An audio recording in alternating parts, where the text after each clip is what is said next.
typing that, then I'm going to be recording as well.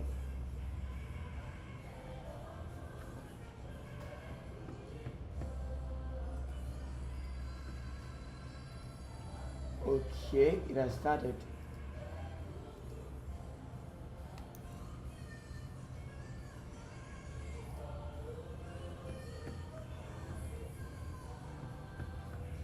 Okay, so today, So I thought, okay.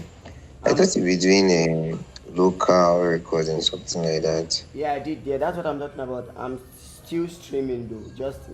I just want to stream because I'm uploading local is always tedious because the file will be very big and then I might even forget. I keep procrastinating and I just I would rather have the thing just go live as I'm talking, as against me having to worry about recording. Sorry, uploading it afterwards.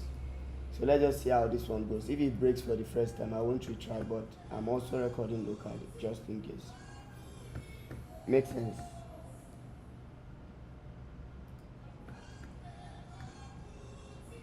Okay, here's what we have. So today we are going to be kind of finishing up everything we did on statements and expressions because in case you haven't noticed, what we've been doing over time, has been about JavaScript expressions and statements. And I said an expression basically in any programming language is basically the smallest fragment of your code. So it could be as simple as just a single value being written inside of your IDE or your text editor, or it could also go as far as maybe you writing a complete expression like having to compare something, so you can have a comparison expression and so on. So an expression could be as simple as you just writing two or just declaring a string. What's that? It could be as simple. Let me comment this out. It could be as simple as you doing something like okay, let's name equal to, it could be as simple as this, and it could also be as be equal to name plus this could be an expression as well. But a statement is a more meaningful version of an expression because a statement can make sense on its own, and it can actually depict the flow of our program ultimately. So when you have an expression is what you use to basically build what you refer to as a statement, and a statement is what's going to determine the flow of your program. So see expressions more like words in your sentences, and see statements like the entire sentence.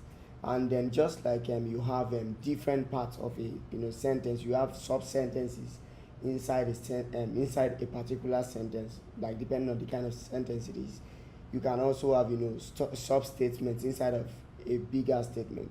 So I said to you that the way you end is terminate a statement inside of JavaScript is by ending it with a semicolon. So when you put a semicolon, it's an indication that okay, this is where you want this statement to end. You get? Hello.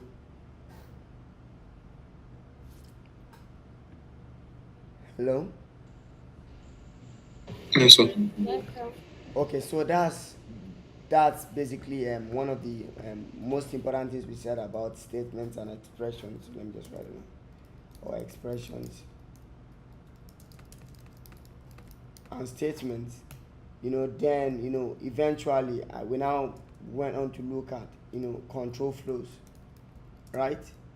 Control flow, and I said control flow basically is how you get to manipulate how your program will get to read your statement, because inside of a statement you will have expressions or other sub statements, and inside of your program you will have various statements or maybe a single statement depending on the complexity of the program. But ultimately there is a flow that the statement should follow, and then you might necessarily not need all of the statements that you have in a program in a particular execution context.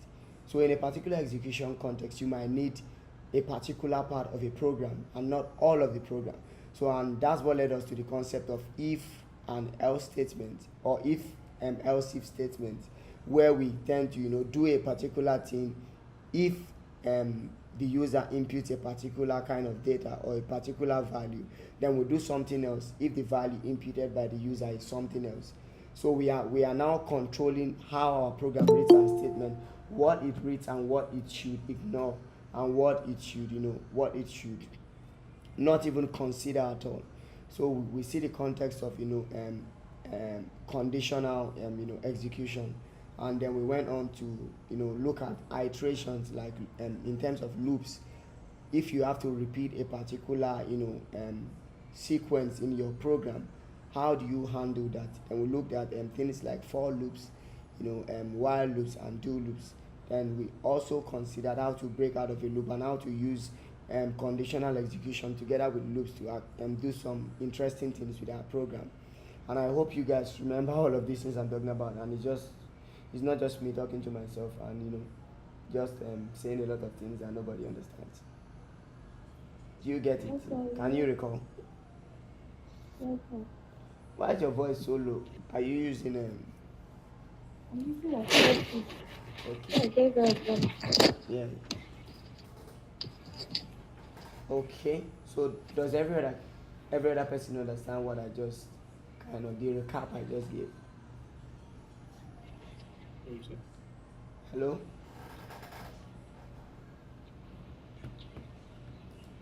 Triumph, I want you to use that same deep voice you were using to talk to Miracle before the class started, please. Because okay.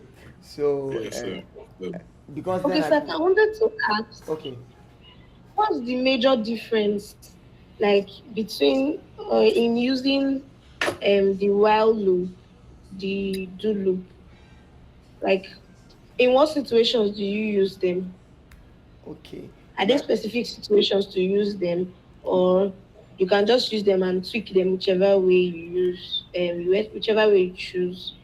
basically there's like the one that is actually most different in terms of how it works is the for loop. This one, this is more like the one that I would say is kind of more different. But for the do and while loop, I would say they are basically the same, but I said something about what makes them different. And I said the do loop would run at least once. You remember? Even if the condition in it, even if the initial condition is falsy.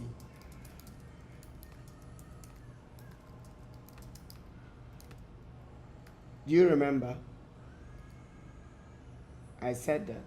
I remember saying that. I'm not sure if you guys remember that I said. Yes, I remember when you said it. Yeah. So I said the do loop Yes, would remember. run at least once. What the while loop will not run at all if the initial condition is falsy. Do you get that? Then for the for loop, like I said before, why I said the for loop is a little bit different is okay. Like remember when we had an array, eh? And I used our loop to access the different. Okay, remember it's actually I used our loop to access the different elements in the array just by using the bracket notation. Remember when I said my array at the index of I.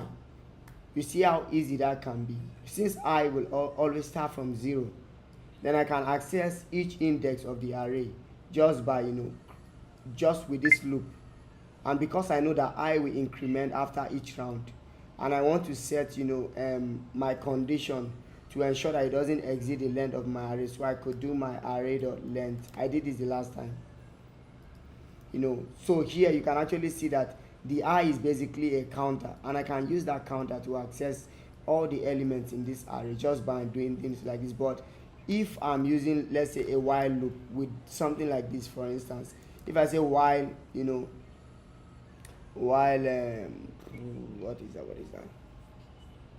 I'm trying to get something. So while let's say, definitely here now you can't declare anything inside of the body of the while loop, right?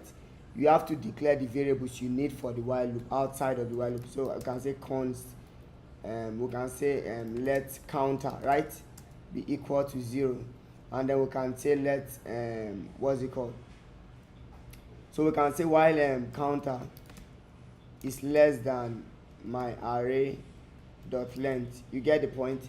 Then here you see that I have to explicitly increment my counter inside of the while loop. You get the point? I have to kind of do, every time I do console.log whatever, maybe my array and sorry, my counter at the index of counter. So you can see this is still doing what I does for me in the for loop.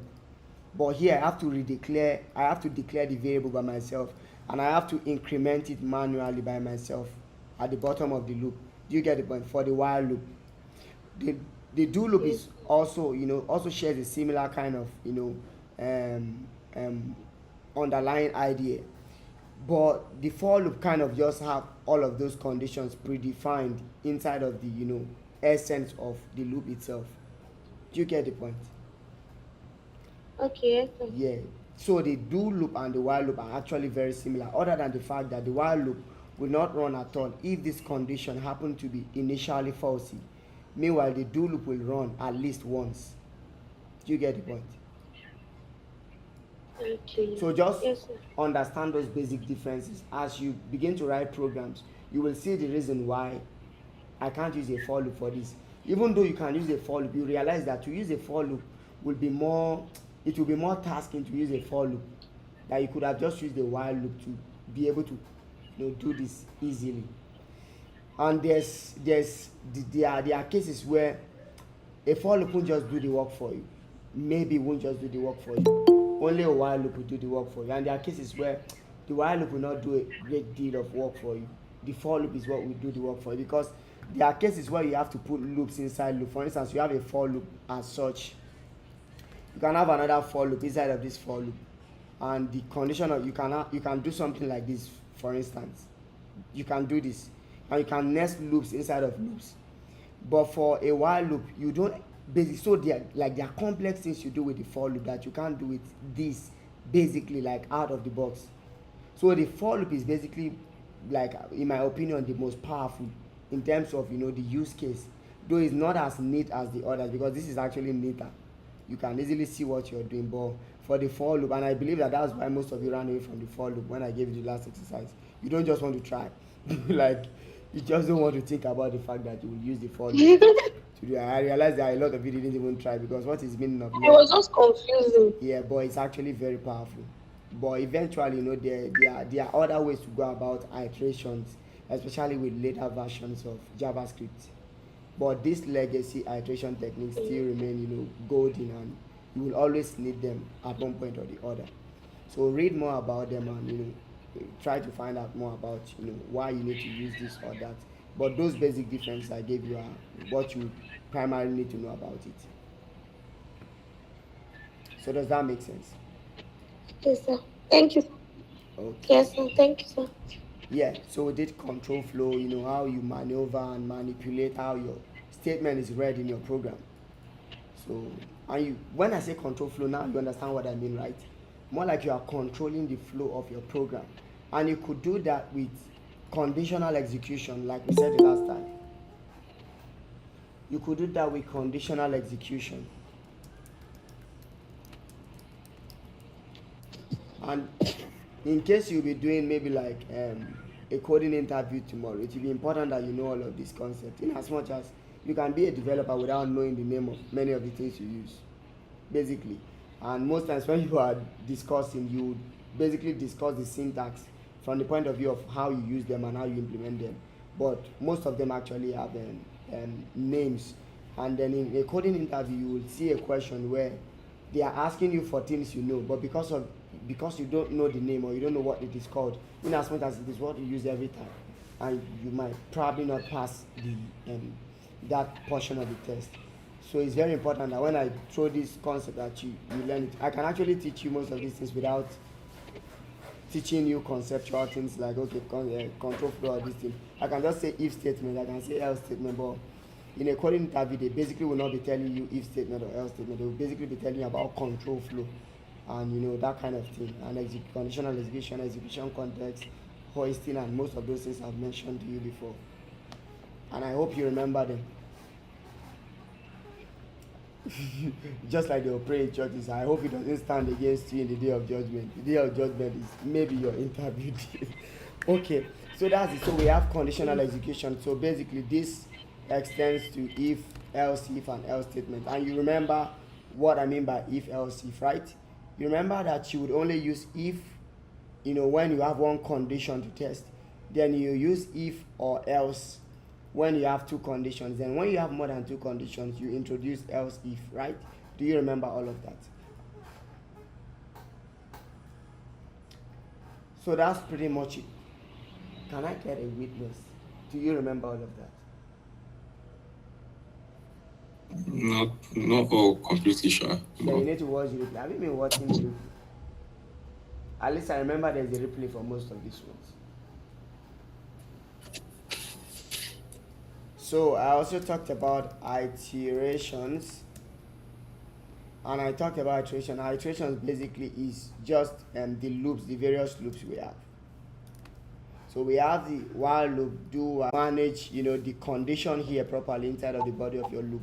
You can run into the problem of having an infinite loop run. I don't know why I keep saying loop like Prophet Odumeje. So if you don't manage your condition, you might end up, running an infinite loop. So you want to handle that. So that's what we said about iterations. So basically, this is another control flow. So the conditional execution is one type of control flow. Iterations are another type of control flow. So other than that, we now have, one other kind of statement which is what we're going to be talking about today. And I mentioned it last time. So we have switches. Yeah. So switches basically is a kind of JavaScript, functionality that also does something that is very similar to your if statement or your else if statement. Other than the fact that your switches basically, manage dispatches. Basically, that's what they are meant for. So they are not meant for just what's it called? They are not meant for just testing conditions basically and doing something. They are basically meant for you dispatching specific actions while certain conditions are true. And mostly you want to use switches when those conditions actually share very similar, those conditions you are testing against are very similar. That's when you want to use switches, and I'll show you what I mean by that. So hello. So basically, okay. So basically, switches are very similar to if else if statements, but when we begin to write it, the very first difference you will notice, of course, is the fact that the syntax is very different, and it is actually one of the most awkward syntaxes in the world of JavaScript because it looks very similar to syntaxes you find in things and languages like Java and C. Because of how it is written, you kind of see that you are using indentation inside of the body of the switch statement itself, in as much as everything is enclosed inside of a curly brace, which makes it a block of code. But inside of it, basically, you are using indentations and semicolon to be able to manage one case or the other. So to cut the long story short, let's look at switches basically in a nutshell. So we are going to be looking at switches. So basically, let's say we have an input from the user, and we're going to say the input is weather, and then the weather is a prompt. So we're going to say enter weather. So we want to manage different cases, and basically we want these cases to manage whether or not the user should go out on this blessed day, because this is the day that the Lord has made. So you want to manage if the user should go out on this blessed day or not. So how we manage that basically is, let me just copy the address and put inside of the Brave browser. Yeah.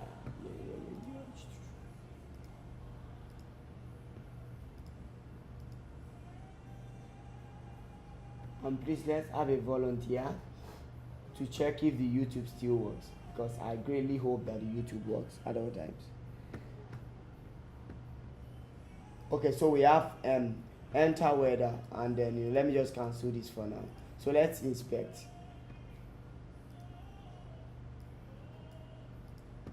So what we are doing here basically is we want to, of course, you know what the prompt keyword does now, right? The prompt keyword takes an input from the user. There's a dialog box that's going to pop up inside of the browser, and it is going to be requesting for user input.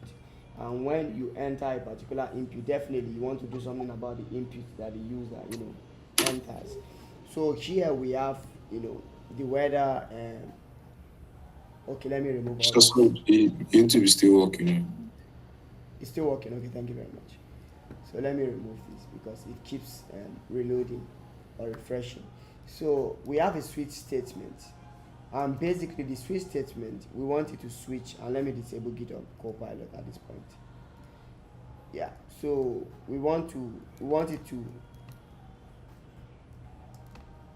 the switch statement to test for what the weather is. So weather is basically the condition, but basically you can see that we are not doing if this or that or blah blah blah. We are not putting any condition here. Basically we are basically putting a value inside of a switch statement. So we are checking for a value, and that value is going to be the user input.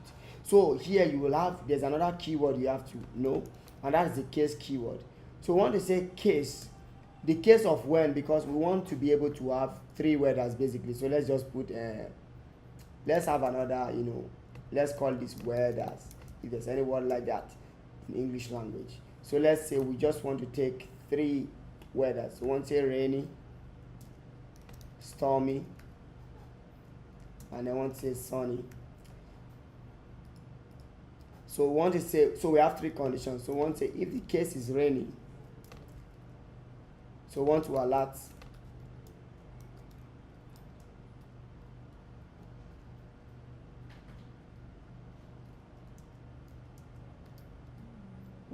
don't go out, right? So here we want to put a keyword, and that keyword is break. So it's similar to what it does inside of a loop. It breaks out of the switch statement whenever this is the value of weather. Remember I said the condition here basically is passing down the value into the switch statement. So the value is going to be whatever the user enters. So if what the user enters is rainy, then we want to alert don't go out, right? Then we want to test for the second condition. So the second condition, we want to test if it is stormy. Stormy. Then we want to alert, brace yourself.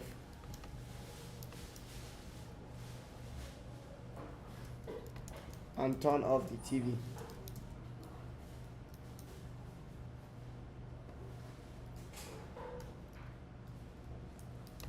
So you want to break out of it as well. So here we also want to, we can test for the third condition. So this is basically doing similar to doing if rainy, do this, if stormy, do this, but you can see it's a different syntax entirely. So inside of the what's it called, switch statement, we also have a default case, which is basically what you refer to as the else block, which is this else block inside of your if statement. Remember, the else block is whatever, as long as everything upwards is not truthy, then it is going to put default to what is in the else block. So here inside of your switch statement, you also have a default keyword, and the default keyword on default, you want to be able to, just want to alert something. I can say it's a nice weather.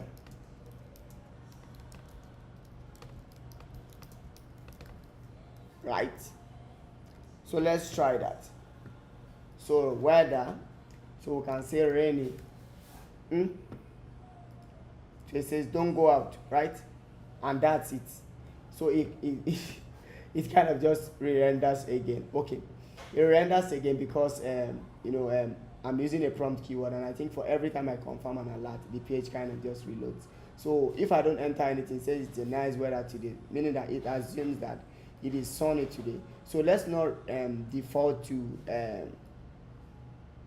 let's not default to is a nice weather today. So let's use is a nice weather today for sunny.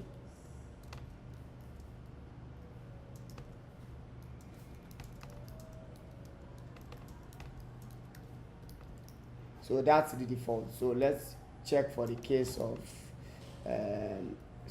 sunny, and let's basically put it's a nice weather today for sunny. So sunny says alert. Okay, it's a nice weather today. So we are breaking out, and then default we also let's break out maybe.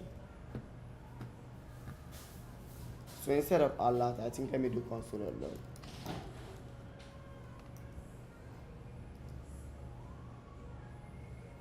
Okay.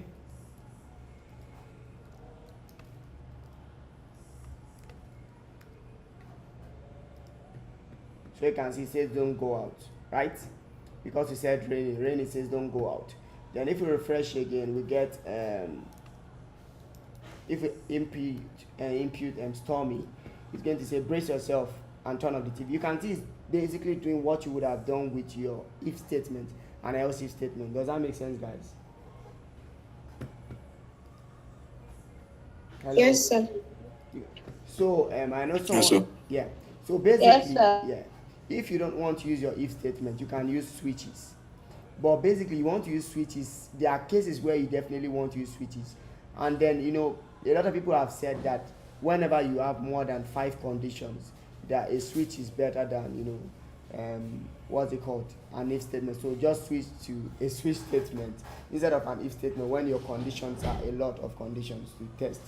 But basically, what I would recommend is if what you are testing for is a similar type across several blocks, so you want to use the switch keyword. So you can see here we are searching for a particular type of something, and that's a type of weather, right?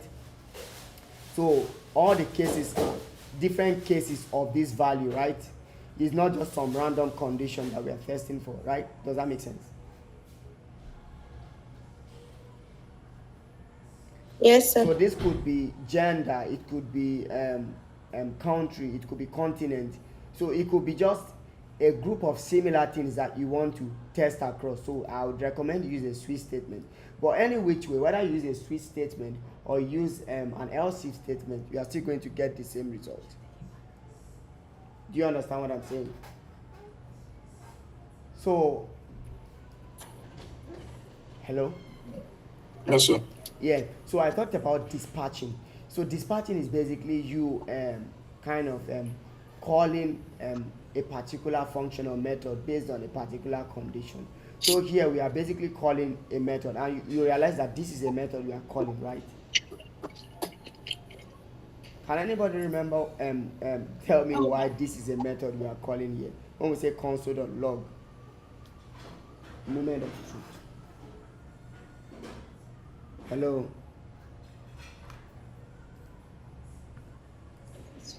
Sir, please, your question again. So I said talked about dispatching, right? And I said dispatching has to do with you dispatching specific actions or methods or functions based on a certain conditions, right? So I said what we are dispatching here is a method basically. So I said, why is this a method? And what are methods? So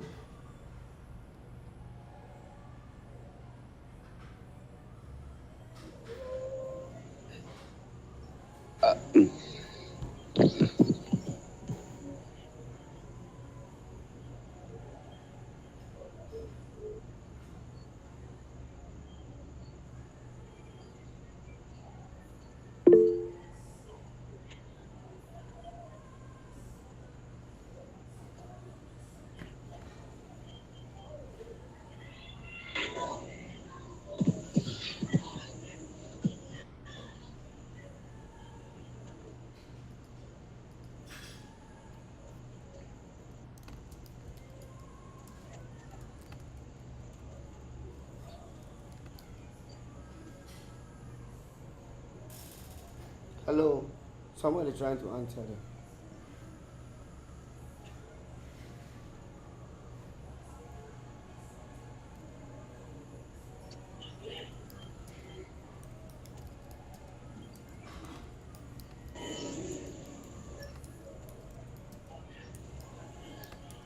Hello?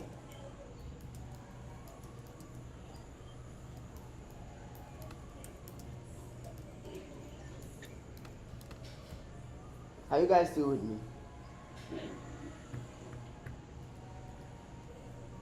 We are here, sir. Okay. So let's start from the basics. What are methods?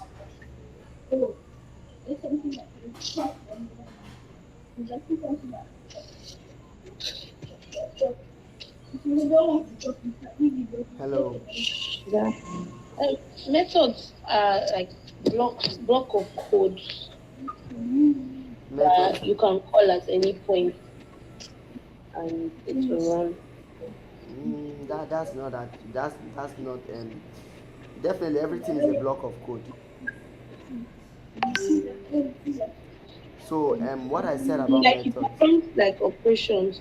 Okay, let's go back to this.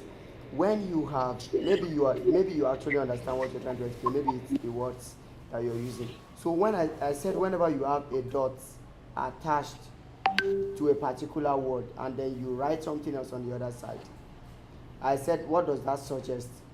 It suggests that what you have on the right hand side is dash of the left hand side. Is a dash of the left hand side. Hello. So please come again. So I said whenever you have a dot in front of a word or a keyword in JavaScript or whatever word it is, and then you have another word on the other side, on the right hand side. So I said that is suggestive of the fact that what you have on the right hand side has a relationship with what you have on the left hand side. And what is that relationship? Remember when I said the dot notation? Right? So basically this is the dot notation. So what does the dot notation do for you?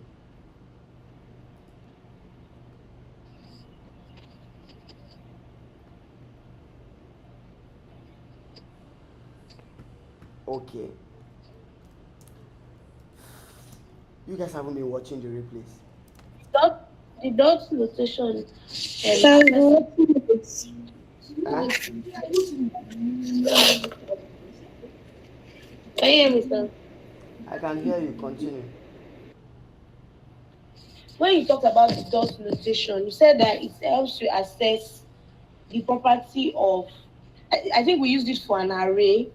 It helps you assess the properties of the array or property. Okay. I think that's the. You're actually correct in terms of properties, but it allows you access the properties of an object, not an array. Of an object. Yeah, Yes, because for the no, we array, use it for an array. Then, for an array, yeah. you use the bracket notation. Though you can use a bracket notation So for an object as well. we use bracket and dots. For objects, yes. For the object, you can use the bracket notation in the sense that you can write the property you are targeting inside of a string. Maybe the property is a name, and it will still give it to you. But basically, for object, what you would use mostly is the dot notation. Object dot property. So I said whenever you see a dot connecting two words together as such, know that what you have on the right hand side is a property of what you have on the left hand side. Then I said when what you have on the right hand side, that is the property of an object, is a function, what do you refer to it as? A method. I said that, didn't I? So maybe it's the I don't know. Maybe it's the English. I don't know. Because okay, from what I remember about like dot notation, sorry to take you back. From what I remember about dot notation, what I understand rather is like the dot notation acts as a reference in any key value pair. Yeah. So when you have like the array, but from what you just explained, you said it's not the array, so I probably didn't understand it properly. Okay, you don't use the dot notation for arrays. Okay, take a look at the array now. You have headers, right? So the way you access the Yes, properties sir. or the element in an array is by using the bracket notation. Now let me just comment this out and show that to you. Okay. Yes. Use the bracket notation because I said arrays are zero index based, right? So console.log, we have headers, for instance, which one of the arrays we have here. So you could say where does at the index of 0, and it gives you what is at the index of 0. Let me get rid of this. So you have rainy, which is what is at the index of 0, right? Hello. Yes, sir. So you use this for, what's it called? For arrays, you use the bracket notation. You could also use the bracket notation for objects, but the way you write it is different. Because what you'll be writing is you'll be writing the property inside of a string, the name of the property. And let me just show you that so that we'll be on the same page again. So let's say we have person, for instance, and then person has has a name of John Doe, and then has an age of 33. So here you could access person using the bracket notation by saying person.name. You can see it is a property I'm writing inside of the string, and it still gives us John Doe, right? And I can also say Yes, sir. person.age. So I'm still using the bracket notation, but popularly what you will find people, you might do this in some cases where you have to do some manipulation, but basically for the object you want to use the dot notation. So you have John Doe for person.name, and person.age you would have 33. So I said to you, the dot notation actually helps you reference the property of an object. So basically what you have on the right hand side is suggestive of the fact that it is a property of the object on the left hand side. So whenever I see the dot connecting any two things together, know that what you have on the left hand side is an object, definitely. And there's no way you can do this dot whatever without that property being available. Do you get the point? Yes, sir. And I went further to say virtually or basically everything is an object in JavaScript. I went further to show you how strings, even though they are primitive types, they also have objects. They also have properties, right, or methods. Like you can capitalize a string, make a string a lowercase letter, and so on. So I showed you how you can do that because there's something they refer to as autoboxing of primitive types. And autoboxing of primitive type is basically wrapping a primitive type inside of a constructor. So I showed you what we mean by that when I did let's maybe my name, and I showed you that this is another way to declare a string, and I said I use a string keyword, and I wrote my name inside of it, which is the same as you saying, I can't spell my name again. So which is the same as doing this, my name equals, these two are actually the same, but this shows you what originally happens whenever you do this. Whenever you do this, this is what happens in the background, but you don't know about that. When you do this, this is already taking place. And because if this didn't take place, you wouldn't have been able to do things like name dot to uppercase or name dot substring, which are the methods I showed you before. Remember? So yes. So is everything clear now? Yes. If it is So not clear, ask your question. sorry, I'll just make sure that it's clear. So basically, methods are like static properties that are similar to that are common to like a similar data type. There are methods that are static. Remember I talked about instance properties and static properties. But there are methods that you can define yourself. Do you get it? But remember when I was showing you about objects, I wrote some objects and I defined some methods on them. More like a person, and I was calculating the person's salary from the person's wage and so on. So you can define your own custom method. So I said whenever the value of an object's property is a function, it is called a method. Do you get that? I spoke this English several times during this previous classes. Whenever the value of an object's property is a function or has a type of a function, then it can be referred to as a method. Does that make sense? So whether it is static or you define it by yourself, it is a method. And you can see even your text editor lets you know that this is not just any kind of property. It makes it, it gives it a special color. It makes it yellow, and when you hover on top of it, it lets you know that this is a method. Can you see that? Yes, sir. Is it clear to everybody? Hello. Yes, sir. If it is not clear, ask, and it shall be given unto you. Okay. Please, if it is not clear, let me know.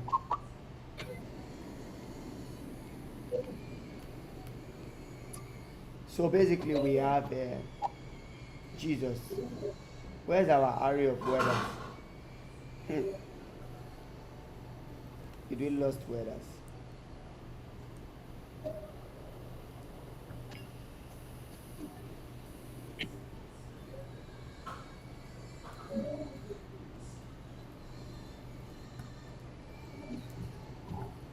Okay, makes sense. Yeah.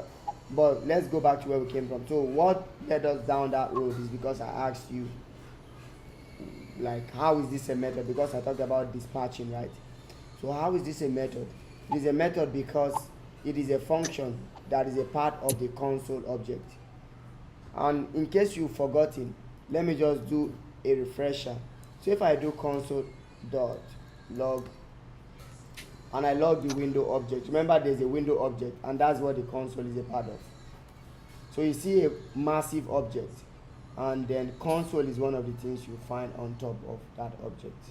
So let's look for console.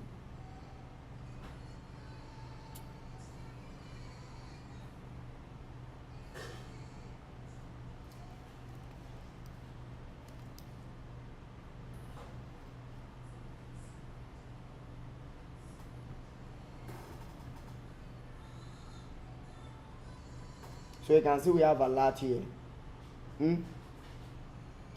Then we have where's that?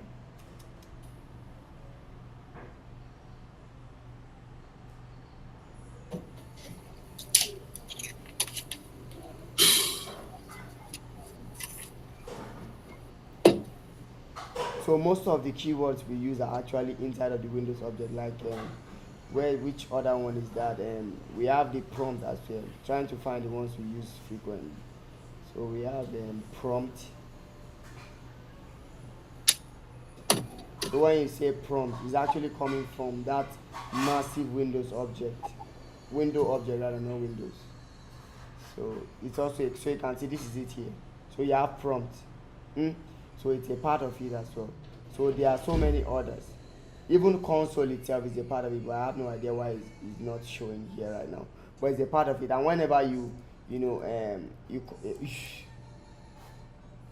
whenever you do console itself is basically, you can see we have a couple of things inside of console. So you can see this is the actual object.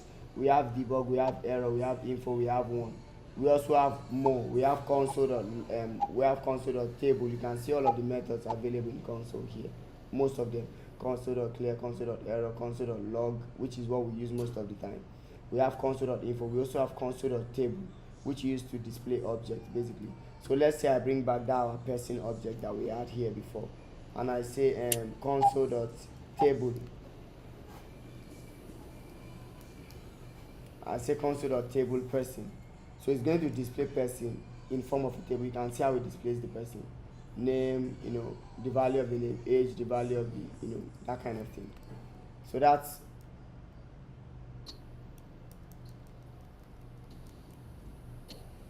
so let me get rid of this one more time.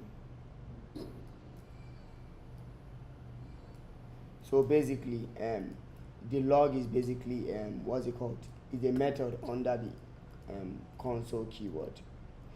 So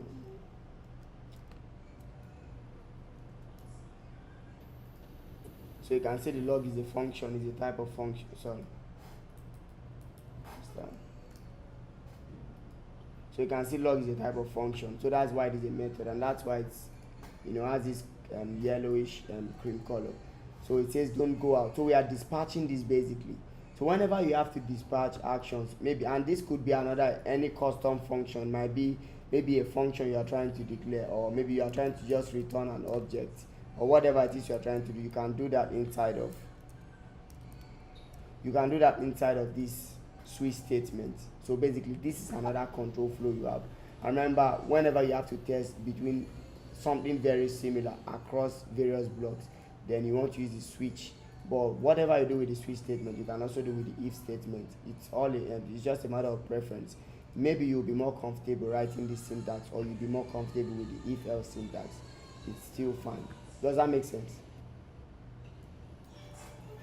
Yes, sir. Yes, sir. Do you have a question at this point? Any question at this point?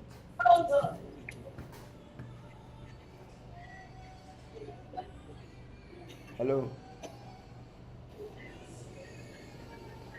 No question for me, sir. Okay, that's fine.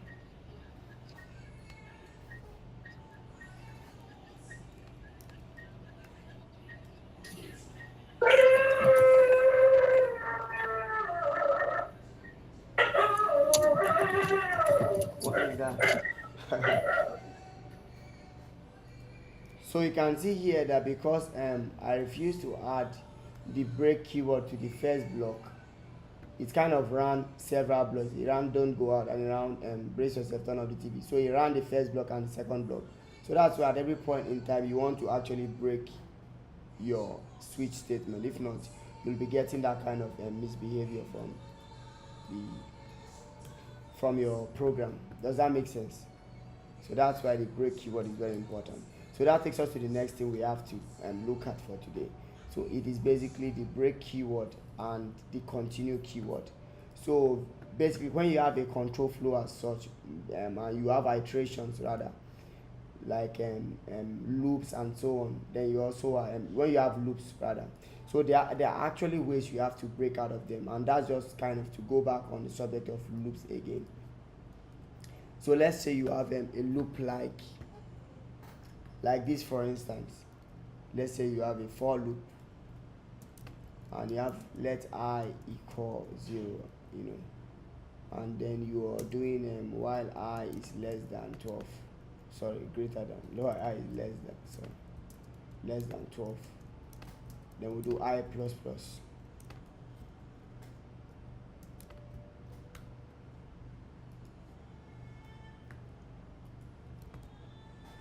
Does anybody know if you're tuned it all right?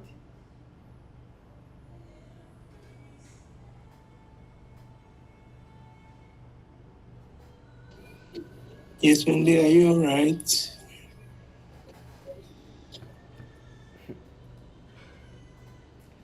Okay, so we have the first for loop. So let's say how to break out of a loop. For instance, you might have this condition, but there might be something else you want to check for that might not be this condition. That you might not always want this condition. You might not want, the only case where you want to break out of a loop might not be when this condition is true alone. Let's say the user actually, we have okay, we want to log numbers between 0 and 12. Let's say we want to log odd numbers between 0 and 12. So remember the last time we did it, you just did I think if 2 modulo blah blah blah is 0, right? You remember how you did that? Hello? I think what you did back then was if I modulo, if I can still remember what you did, I modulo what's it called, 2, right, is equal to 0. So let's say you want to log the even numbers between, so you did this back then. So you did if I modulo this equals this, and then that was how you broke out of the loop. But there is another way you can actually achieve that without having to do all of this. And as a matter of fact, you can even decide to not include a condition inside of your for loop. You can decide to handle that manually, and that is where you get to see the power of things like the break keyword and continue keyword. So we have 2 keywords you can use to break out of a loop. So we have the break keyword, which you've seen and you've used. Then we have the continue keyword. So basically the break keyword will jump out of the loop immediately, while the continue keyword jumps out of the current iteration. In other words, let's say when I is equal to 5, it can, when you do continue at that point, it skips 5, it skips whatever I should have done during from that point onwards in the loop, and goes over to when I is equal to 6. So we'll see that shortly. So here, out of the, so here let's just try it. So let's say if I modulo 2 equals 0. So we want to console.log. And remember what we're trying to do, we are trying to log all the odd numbers. So let's say we want to do not an odd number here, and then here we don't want to do any other thing in our loop. We want to just continue the loop, and you will see what that will do in a bit.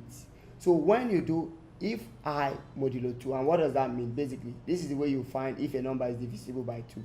So if I modulo 2 is not equal to 0, then it is not going to run this block. But basically, whenever I modulo 2 equals 0, it is going to console.log not an odd number. I know on a normal day, for our control flow, it should just go on to run whatever you have left inside of the loop. It should go over to the next line. But when you have the continue keyword in the loop, it will skip this round of the loop from this point onwards, and then go over to the incremented iteration, like incremented state of the loop. That is when I equals I plus 1 compared to what I was at this point. Does that make sense? So it's not really clear. Maybe you should add another. Let's finish line. Yeah. So now this is how we want to break out of the loop. So here basically we are checking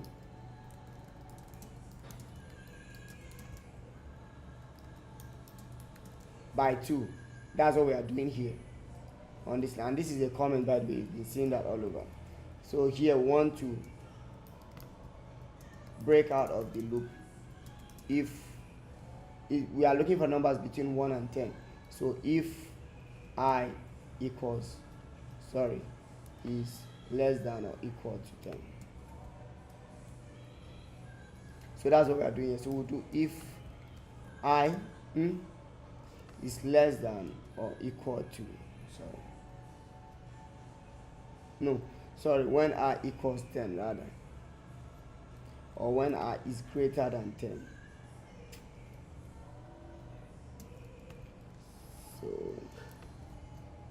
So we want to break. Does that make sense? Then after this, we want to go down and do a console.log. Want to do a console.log of odd number. Then want to put a space. Then do a plus I. So basically, what this is doing is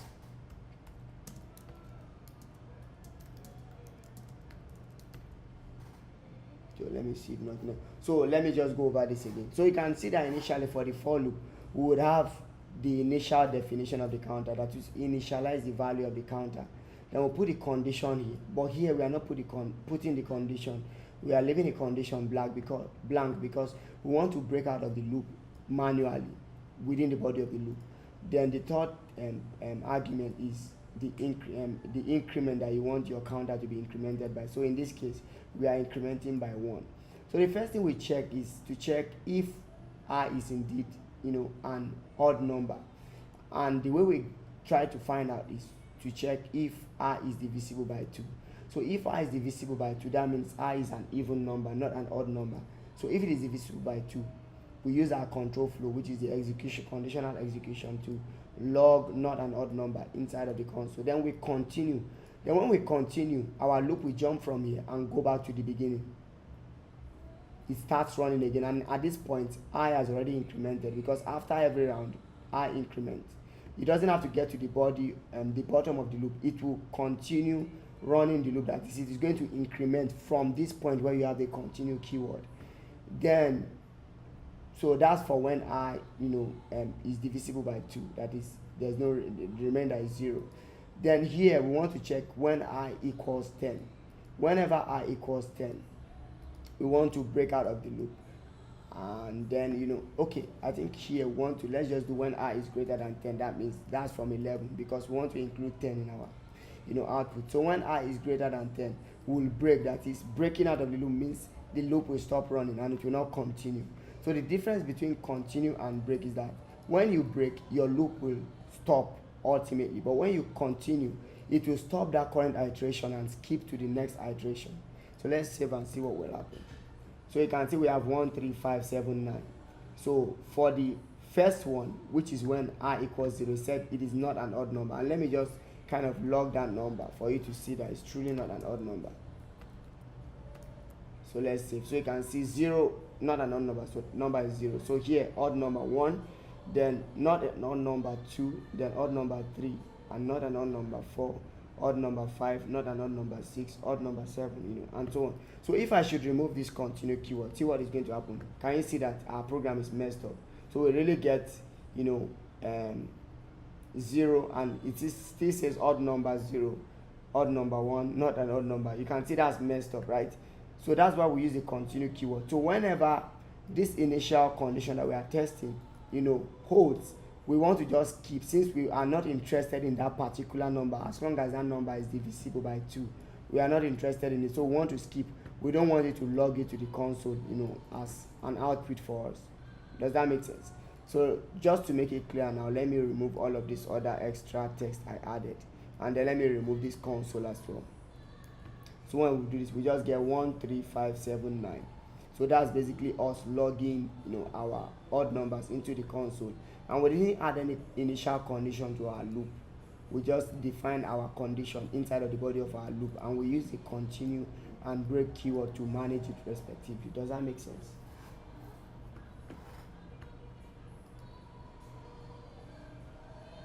Hello?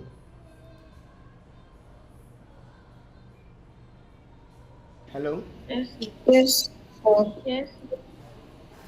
Is it clear? If it's not clear, let me know, so I will go over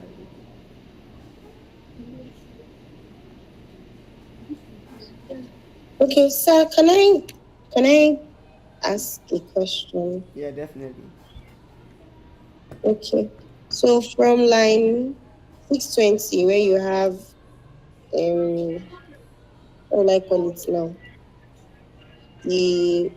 There's no condition. You have the index is equal to, that's the I is equal to 0 and I plus plus. Yeah. Then 622, you have if so I is already equal to 0. So if 0 divided by 2 and the remainder is equal to 0, then you should continue the loop. Yeah. So this continue keyword now, because because that's 0 equal to 0. 0 is an even number by this calculation, right? So that's why I did not log the 0 and every other addition that comes after it, and it only logs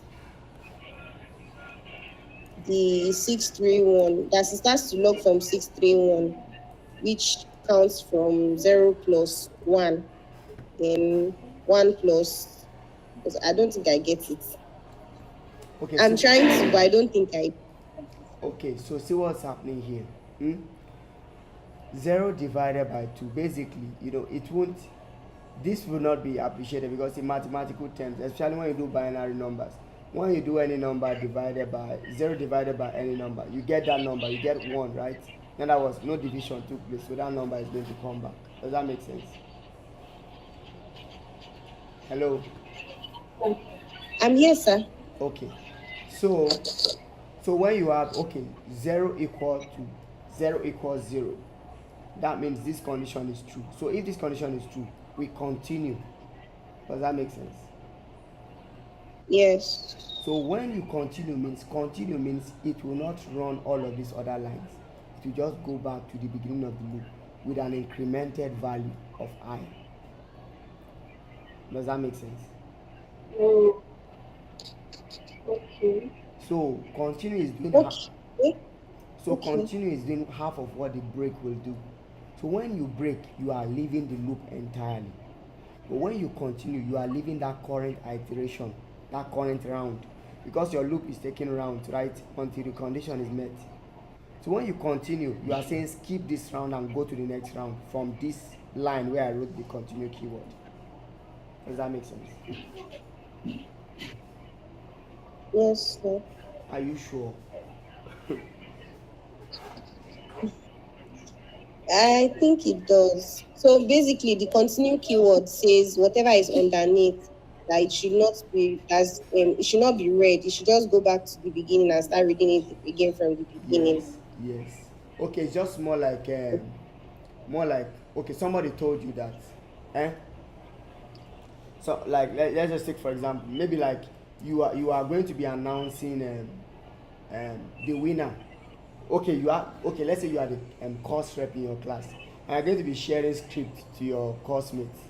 So now your course rep say maybe your not sharing script, basically you want to, your lecturer told you to sort out the people that passed and the people that failed, and then when you see that people that failed rather should come outside the class and kneel down maybe, and the people that passed should remain seated. So for you to make your job easier, whenever you encounter a name that passes and you still have other names to call, you don't have to stress yourself too much. Once you see the score and see that it's a pass mark, you don't bother to call the person. You just flip over and continue to the next name. Isn't that true? Hello? Yes, sir. Like more like whenever you see that, okay, this current name, okay, let's say the pass mark is 50, scored 50, you don't call the person to come out, you don't even try to pronounce the person's name, you just skip over to the next script, right? Then when you get to the next script, you still see that it's 50, you skip. Then whenever you see that, okay, it is 39, then you call the person to come outside to kneel down, right? Yes. So the continue keyword is not giving your loop this necessary and sufficient condition to break out. It's only giving it the condition to continue and ignore that current one, because that current one does not meet the condition to break out of the loop. Does that make sense? But it is not still a relevant value for you to take cognizance of within the context of what you are trying to collate. So that's what is happening in our program. We are interested in numbers that are odd numbers. So whenever we encounter an even number, we don't want to proceed in our loop.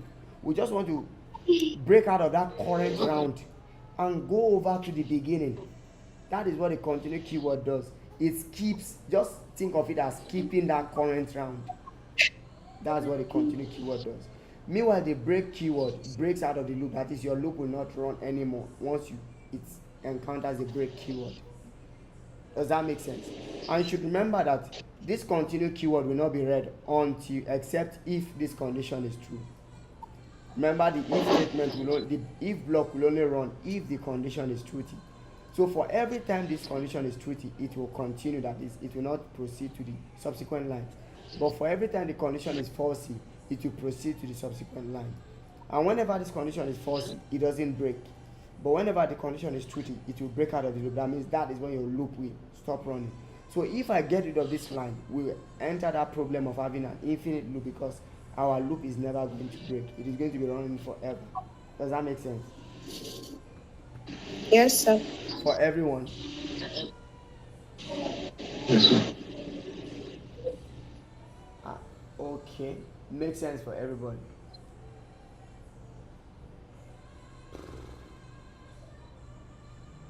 Yes, sir. Abigail, Mr. Precious, you guys haven't said anything since the beginning of the class. Is everything okay?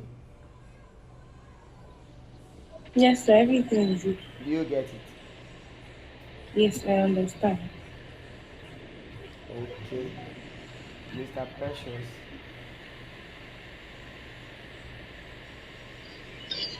Yes. Is it entering? Sorry. I said, is it? I said, are you following? Yes, I am. There you are. Okay. So that's it. So we don't overflow this thing. So I think basically as far as expression statement and control flow is concerned, I think this is how much you need to know basically. And I would urge you to just go back to the beginning of whatever we've been doing and kind of just do a personal revision by yourself, because from the next class we are moving to something else. I won't be going over loops, switches and so on anymore. You get the point. So if something is not clear, you can ask now so that I can take the remaining time to explain. So are there questions or not?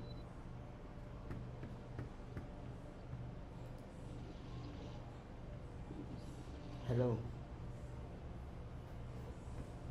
None from me, sir. No questions for me, sir. Well, is it clear? Yes, sir. Okay. Yes, sir. So just as a way of ending the class in Yes, the sir. grand style, because every time you people are giving me this low battery mood in the class, I will just punish you with an exercise. So this one I'm giving you, you probably will be on it till 11 o'clock in the night, and it's fine. So that's all. Okay, maybe it will be For fine. today, Eh? for today. I'm going to give it to you now, except if I actually get the engagement I'm looking at. So is it clear now? Because I will ask you questions, and if you miss my question, you do an exercise. No, sir, it's not clear. Okay, so what is not clear?